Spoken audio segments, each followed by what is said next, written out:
Assalamu alaikum warahmatullahi, barkanmu da wannan lokacin, sannan muna ƙara muku barka da shigowa wannan channel na mai albarka wato Hausa Atlas Crypto TV. Hakan take na takaici. To insha Allah a bidiyon yau za mu yi muku bayani ko kuma za mu nuna muku wasu hanyoyi guda biyu wanda za ku kare wallet ɗinku daga kamar scam website ko kuma scam project haka. Musamman yanzu ma da akwai project haka wanda za su ce kamun ka zama kai engaging a cikin su dole sai kai connecting da wallet ɗinka, sannan kuma da irin kamar airdrops haka da ake yi a musamman abin da ya faru recently, wanda muna so mu yi amfani da wannan dama domin jajantawa musamman wanda suka haɗu da ibtila'in irin su Katli da Alpha GPT da sauransu. Ubangiji Allah ya mai da alkhairi, Allah kuma ya kare faruwa haka a nan gaba. To idan kana daga cikin wanda suke yin airdrops ko kuma kana daga cikin wanda suke connecting din wallet ɗinka domin kai abubuwa a musamman na harkar cryptocurrency, insha Allah ya kamata a ce ka san wannan hanyar da zaka ba wa wallet ɗinka kariya. Sannan kuma muna so mu ba da shawara, wasu da yawa suna cewa idan zaka airdrop ka dinga ware mata wallet ɗinta daban sai ka dinga airdrop da ita. So kamar yadda aka sani kowanne dai airdrop zaka yi at least zaka kyautata masa zato. So idan ya kasance alal misali kai airdrop kamar guda 5, sai kasance a cikin guda 5 din nan an samu guda ɗaya wanda bala gurbi ne ko kuma scam ne, ka sani wannan access din da ka bashi da wallet ɗinka za su iya yin amfani da ana yin launching su wancan sauran airdrop za su iya kwashe masu gaba ɗaya da zama cewa ka rasa su gaba ɗaya. So anan kaga ba wai wallet wadda take ta airdrop shine way out ba, a'a ka san hanyar da zaka ba wa wallet din naka, ko da a ce main wallet din naka ne, ka san hanyar da zaka bata kariya. Wannan yana da matuƙar muhimmanci. To insha Allah ba ta bata lokaci ba, yanzu zamu je mu domin nuna muku wannan hanyoyi, wanda da farko dai kamar da ake gani muna kan Trust Wallet, sannan ga masu amfani da MetaMask shi ma akwai hanyar dai musamman dai kamar da ake gani nan muna kan Trust Wallet din, sai mu zo kan ga inda browser yake kenan hannun dama daga ƙasa. So in ka zo nan ya kawo ka kan browser din kenan ko kuma app, sai ka zo kan search bar din nan sai ka rubuta allowance.bf kamar da ake gani .finance. So kamar da ake gani gashi nan mun rubuta allowance.bf.finance, sai ka danna clicking. Shi wannan wani technology ne ko kuma wani abu ne wanda zai baka daman ka ga dukkan wani smart contract ko kuma wani website da yake da alaka da wanda zai iya fitar ma da coin daga cikin wallet ɗinka, ko kuma zai iya fitar da wani abu wanda yake bi amfani a cikin Trust Wallet ɗinka ko kuma MetaMask. Kamar da ake gani wannan yana neman in yi granting permission ne domin ya ga cewa wanne irin project ne suke da access da wallet ɗina. So kamar da ake gani nan sai in zo nan gurin, tunda ni yawanci airdrops din da nake ba na kan Ethereum bane, kai ma idan ya kasance ba na kan Ethereum bane sai ka zo ka canja, sai ka mai da shi. Idan na BNB kai BSC kenan BEP20, yawanci airdrops din gaskiya na kan BNB ne, sai ka zo ka danna nan gurin. Idan kuma na Ethereum din kai falillahi alhamdu sai ka bar shi anan din. Idan kuma na Avalanche ne wanda is unlikely, idan kuma na Polygon, to duk dai ga su nan duk wani airdrop kai ya kamata ka san a wani blockchain aka dora shi. Idan ya kasance na yi airdrops da yawa ko kuma na yi harkoki da yawa musamman wannan Alpha GPT din sun yi kaman running ne akan BSC blockchain wato Binance blockchain, sai yanzu in danna nan BNB kenan. In na danna BNB sai in yi connect kamar da ake gani gashi nan, sorry wannan nake son dannawa, sai ka danna connect. So bayan ka danna connect sai ka ƙara dawowa daidai nan gurin saman nan inda aka samu layi din, sai ka danna kan layi din nan, sai ka canja daga Ethereum shi ma sai ya koma BSC BNB kenan, wannan kenan BNB. So kuma sai ka ƙara komawa nan din inda aka sa wannan kayan kaɗan, sai ka zo sai ka yi reload. Kamar za ka yi refreshin ɗinsa ne, tunda a da lokacin da ya kawo ka da farko ai ba kan blockchain ɗin da kai su bane. So kamar yadda ake gani ba ta lokaci ba, nan fa dukkan abin da ka gani kai ma abin da ya kamata ka dinga kula a nan shine kaga kamar yadda ake gani gashi sun rubuta BSC allowance, sai suka ce find and revoke all the addresses that can send your tokens.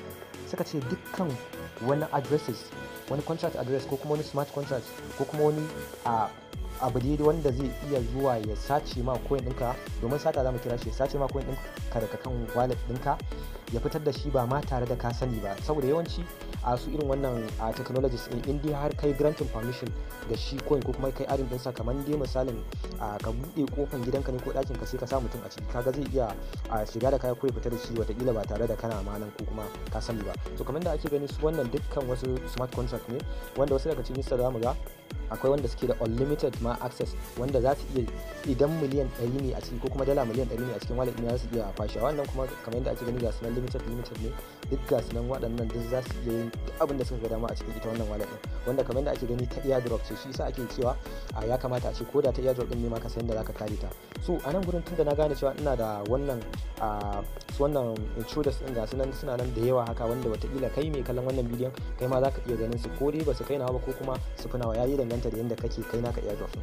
To a nan gurin sai ka zo za ka yi revoking ɗinsu ne. Revoking shine kamar duk wannan access ɗin da suke da shi ko kuma wannan damar da ka ba su a da za su iya satan ma coin ɗin sun yi niyya, to yanzu za ka katse wannan, za ka sa almakashi ka gintse wannan damar da ka ba su kenan. So sai ka zo nan ka danna revoke all, ba revoke 10 za ka sa ba guda 10 za ka yi revoking ba, a'a gaba ɗayan su za ka yi revoking. Sai ka zo nan sai ka danna wanda ake gani gashi na danna kansa. Wani lokacin yana dan daukar time, zai yi yana calling smart contract ne, saboda ai lokacin da za ka yi wannan ɗin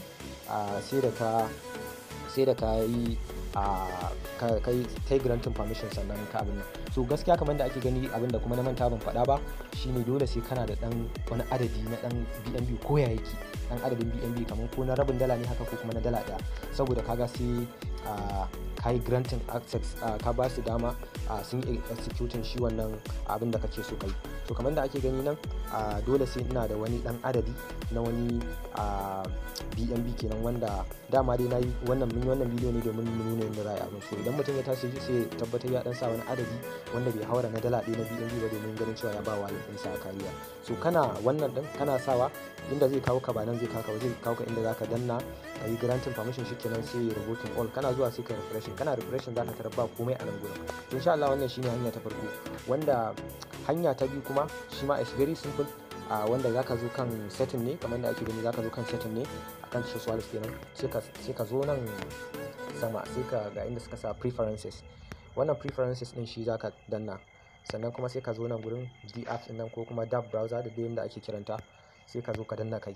So sai kuma ka danno nan clear browser cache.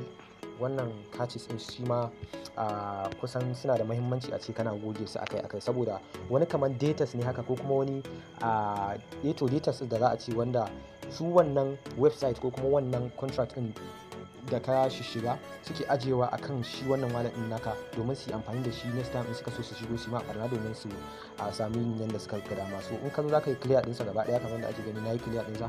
So ko da zan koma kan browser zan ga dukkan wani abu da na taɓa shiga, wanda ko na airdrop ne ko na wani abu ne, so babu shi gaskiya. Kamar da ake gani gashi nan na yi clear ɗinsa, wanda kuma za ku iya gwada kamar da ake gani. Kaga na dawo kan DApp, so ba nan nake so dawo ba. So ban san me yake zamun browser ɗin ta ba, ta ƙara dawo da ni nan afwan.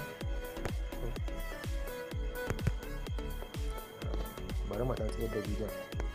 Yauwa afwan mun dawo. So kamar yadda ake gani in ka shiga kai clearing cache din nan, to insha Allah duk ka goge dukkan wani access da ka ba website ko kuma wani project wanda za su iya shiga cikin wallet ɗinka su fitar da abin da yake ciki. So kamar da ake gani ko da a ce ka koma kan browser din, za mu ga cewa dukkan wani sorry wannan abin ya ƙara dawowa.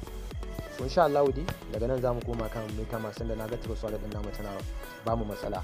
Muna fatan kuma an gane abin da muka yi nuni akan Trust Wallet din. So insha Allah wannan MetaMask ne kuma muna kokarin ya bude, wanda in ya bude din yawwa afwan. So kamar yadda ake gani nan muna kan MetaMask ne, wanda shi ma a gurguje idan wancan hanyar zaka bi na allowance.bp.finance kawai sai ka je kan browser ɗinka. Kamar da ake gani kana zuwa kan DApp ɗinka kan browser ɗinka, wanda mun riga mun san dama browser ɗin kana taɓa kansa, sai ka je ka rubuta wannan abu, sai ka zaɓi kan blockchain ɗin da kake tunanin ka airdrop ɗin, sai kuma ka yi revoking ɗinsu gaba ɗaya. Sannan hanya ta biyu kuma da zamu kawo shi ne shi ma zaka shiga kan setting akan MetaMask ɗin, zaka shiga security and privacy kamar yadda ake gani nan kenan. Insha Allah in ka shiga sai kai scrolling down